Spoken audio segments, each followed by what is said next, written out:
2018-তে উনি মারা যান। আমি 2018-তে দেশে আসি অডিটের জন্য এবং আমি ওনার কবরে জিয়ারত করি চট্টগ্রামে গিয়ে। হ্যাঁ, এবং আমি ওখানে একটা গাছও লাগাই, আজও আছে, কেউ জানে না।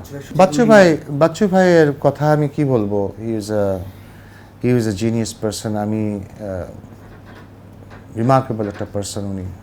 ওনার সাথে আমার একটা স্মৃতি বলতে চাই আমি, সেটা হচ্ছে আমরা যশোর শো করতে গেছি, তখন এলআইবি হয়নি, তো আমরা প্লেনে গেছি, শো শেষ করেছি।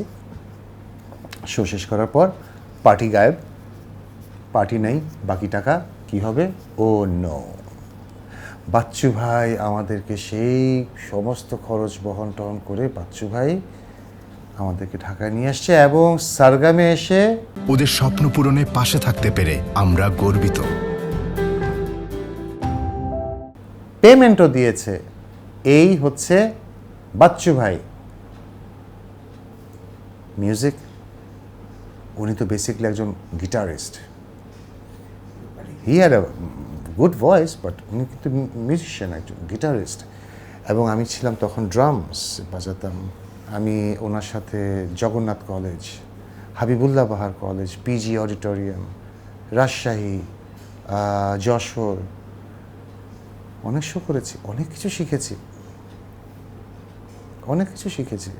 আমাদের যে একটা কম্বিনেশন ওই সময় ছিল, একটা কেমিস্ট্রি ছিল, কীভাবে যেন সুন্দর পার হয়ে গেছি আমরা এগুলো করে করে।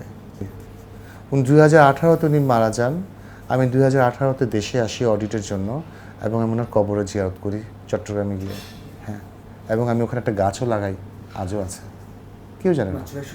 হ্যাঁ, না, ওনাকে ভোলার তো না, উনি যা দিয়ে গেছেন, উনি মিউজিক ইন্ডাস্ট্রিতে যা করে গেছেন, যা দিয়ে গেছেন, যেই গানগুলো দিয়ে গেছেন, এটা আর কোনো দিন আসবে না।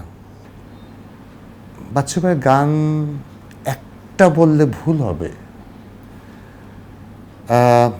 আমি যখন বাজিয়েছি ওনার সাথে, সেটা ছিল ঘুমন্ত শহর, পেপার, ময়না।